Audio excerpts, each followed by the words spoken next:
साल 2003 का जनवरी महीना चल रहा था। उस वक्त उत्तर प्रदेश की मुख्यमंत्री थी मायावती और एक निर्दल विधायक के बीच दुश्मनी अपने चरम पर थी।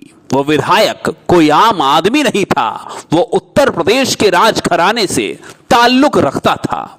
बेहद दबंग, ऐसा बाहुबली जिसके इशारे पर मंत्री संतरी तक नाचते थे। एक वक्त में इस विधायक ने मायावती के 12 से ज्यादा विधायकों को तोड़कर मुख्यमंत्री की कुर्सी से उन्हें दूर कर दिया था। पूरे 6 साल बाद आज उसी विधायक के राजमहल पर मायावती ने छापा पड़वा दिया था। महल के भीतर चप्पे चप्पे की तलाशी जारी थी। उसके 600 एकड़ में फैले तालाब को खोदा जा रहा था। उस दौर में इस तालाब को लेकर एक कहानी काफी प्रचलित थी। कहा जाता था कि विधायक जी इस तालाब में मगरमच्छ पालते हैं। जो भी विधायक से दुश्मनी मोल लेता था उसका हिसाब किताब मगरमच्छ के हवाले कर दिया जाता था। एक और कहानी काफी मशहूर है।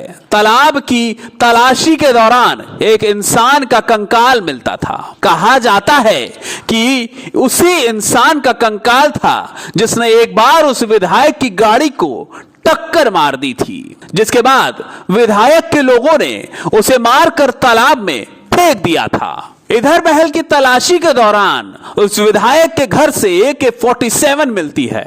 मायावती की सरकार उस विधायक को प्रिवेंशन ऑफ टेररिज्म एक्ट यानी पोटा के तहत आतंकी घोषित कर देती है। ये वही दबंग विधायक था जिसे कभी भाजपा के कद्दावर नेता कल्याण सिंह ने कुंडा का गुंडा कहा था। राजनीति के विडंबनापूर्ण खेल को देखिए। हालात ऐसे बने कि बाद में उन्हीं कल्याण सिंह को इस विधायक को अपने मंत्रिमंडल में शामिल करना पड़ा। तो किस्से के इस एपिसोड में कहानी एक ऐसे विधायक की सुनाएंगे जिसने आज तक कभी किसी पार्टी के टिकट पर चुनाव नहीं लड़ा, लेकिन दबदबा ऐसा कि निर्दल जीतकर भी 5 बार प्रदेश में कैबिनेट मंत्री के पद पर रहा। फिर चाहे सरकार भाजपा की हो या समाजवादी पार्टी की, जो खुद के लिए कहते हैं कि मैं राजा हूं लेकिन जनता का राजा। सत्ता का मुंह नहीं, सत्य का साथ चाहिए। तो किस्से के इस एपिसोड में आज हम कहानी रघुराज प्रताप सिंह उर्फ राजा भैया के राजनीतिक किस्से की दूसरे भाग की करते हैं। इस कहानी की शुरुआत करेंगे राजा भैया के खानदान से। एक राजा का बेटा जिसके पिता उसके पढ़ाई के खिलाफ थे, आगे चलकर कैसे राजनीति में कदम रखता है और 7 बार विधायक बनता है। क्या वाकई 1995 के गेस्ट हाउस कांड में राजा भैया ने मायावती को चप्पल दिखाई थी? बात होगी साल 1996 के उस दौर की जब राजा भैया ने बसपा और कांग्रेस के विधायकों को तोड़कर प्रदेश में भारतीय जनता पार्टी की सरकार बनवाई थी। और जब मायावती सत्ता में लौटी तो कैसे राजा भैया पर पोटा लगाकर उन्हें आतंकी घोषित कर दिया गया। बात होगी 2018 के उस वाक्या के भी जब मुलायम सिंह से लेकर अखिलेश यादव तक काफी सपा के चहेते रहे रघुराज प्रताप सिंह के एक वोट ने उन्हें अखिलेश से दूर कर दिया। क्या है उस कत्ल कांड की कहानी जब एक मुस्लिम पुलिस अफसर की मौत का इल्जाम राजा भैया पर लगा? क्या वाकई राजा भैया के तालाब में मगरमच्छ हैं? और अंत में जानेंगे उनकी पत्नी भानवी सिंह के साथ उनकी अदावत की पूरी कहानी। यह किस्सा है रघुराज प्रताप सिंह उर्फ राजा भैया का। यह बात है भारत की आजादी से पहले की। देश तब छोटी छोटी रियासतों में बटा हुआ था। उन्हीं रियासतों में से एक नाम था भद्र रियासत। यह आज के उत्तर प्रदेश के प्रतापगढ़ जिले का हिस्सा था। इस रियासत के राजा थे बजरंग बहादुर सिंह। भारत की आजादी की लड़ाई में बजरंग बहादुर सिंह ने खूब बढ़ चढ़कर हिस्सा लिया था। आजादी के बाद बजरंग बहादुर चाहते थे कि देश में एक कृषि विश्वविद्यालय हो, क्योंकि उस वक्त देश की बड़ी आबादी सिर्फ खेती पर निर्भर थी। उन्होंने इस सिलसिले में केंद्र में बैठी कांग्रेस से बात की। बात बन गई और इस तरह जीबी पंत एग्रीकल्चर यूनिवर्सिटी की नींव रखी गई। बजरंग बहादुर सिंह को इसका पहला वाइस चांसलर भी नियुक्त किया गया। आगे चलकर बजरंग बहादुर सिंह हिमाचल प्रदेश के दूसरे उपराज्यपाल भी बनाए गए। कहा जाता है कि बजरंग बहादुर सिंह को एक बात काफी परेशान करती थी कि आगे चलकर आखिर उनका वारिस कौन होगा, क्योंकि उनकी कोई संतान नहीं थी। अपनी इस परेशानी का हल निकालने के लिए उन्होंने अपने भाई के एक छोटे बेटे को गोद लिया। बच्चे का नाम था उदय प्रताप सिंह। उदय प्रताप सिंह बड़े हुए, उनकी शादी हुई, शादी से उन्हें 3 बच्चे हुए, 2 बेटियां और 1 बेटा।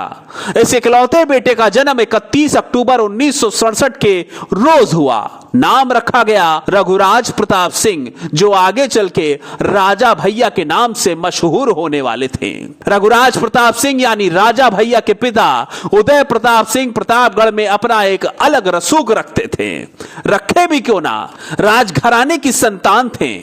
उनके इस रसूख से जुड़े एक किस्से की काफी लोगों में चर्चा रही है। यह बात तब की है जब इंदिरा गांधी देश की प्रधानमंत्री हुआ करती थी।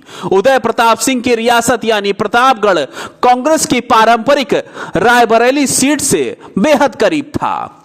इस इलाके में गांधी परिवार की काफी दिलचस्पी थी और इंदिरा गांधी की भी। साल 1974 की बात है। राजा भैया के पिता उदय प्रताप सिंह ने अपनी रियासत को एक अलग राज्य घोषित कर दिया। ये इंदिरा गांधी सरकार की रियासतों का प्रीविपर्स खत्म करने और रियासतों पर सरकार के बढ़ते दबाव के चलते विरोध था। उदय प्रताप सिंह ने भदरी को अलग राज्य घोषित करते हुए स्थानीय प्रशासन को अपने नियंत्रण में ले लिया। यह बात दंदनाती हुई दिल्ली तक पहुंची। इंदिरा गांधी ने तुरंत सेना की एक टुकड़ी प्रतापगढ़ के लिए रवाना करने का आदेश दे दिया। सेना ने भदरी रियासत के आसपास घेराबंदी कर दी। उदय प्रताप सिंह के महल भदरी कोठी को घेर लिया। इंदिरा गांधी के एक एक्शन के चलते उदय प्रताप सिंह का मंसूबा पूरा ना हो सका। कहा जाता है कि इसी घटना के चलते राजा भैया और उनके खानदान की कांग्रेस से ऐसी दूरी बनी जो आज तक बरकरार है। इधर विरासत में मिली दौलत, रुतबा और शानो शौकत के बीच रघुराज प्रताप सिंह उर्फ राजा भैया बड़े हो रहे थे। निजी चैनल को दिए गए इंटरव्यू में, जो कि 2013 का है, उसमें यह बताया गया है कि राजा भैया अपनी निजी जिंदगी के बारे में बात करते हुए ये बताते हैं कि पिता उदय प्रताप सिंह यूं तो पढ़े लिखे व्यक्ति थे, लेकिन उनका मानना था कि पढ़ने लिखने से इंसान बुज़दिल बन जाता है, इसलिए वो राजा भैया की पारंपरिक शिक्षा के खिलाफ थे। लेकिन राजा भैया की मां चाहती थी कि उनका बेटा पढ़ाई लिखाई करे। ऐसे में उनकी मां मंजुल राजे ने पति को बिना बताए उनके बेटे यानी राजा भैया का दाखिला इलाहाबाद के एक स्कूल में करवा दिया। किससे राजनीति के अपने इस अंक में इतना ही। अपने अगले अंक में हम बताएंगे रघुराज प्रताप सिंह उर्फ राजा भैया के आगे की कहानी कि कैसे राजघराने का वो चमकता हुआ सितारा आज उत्तर प्रदेश की राजनीति के शिखर पर मौजूद है।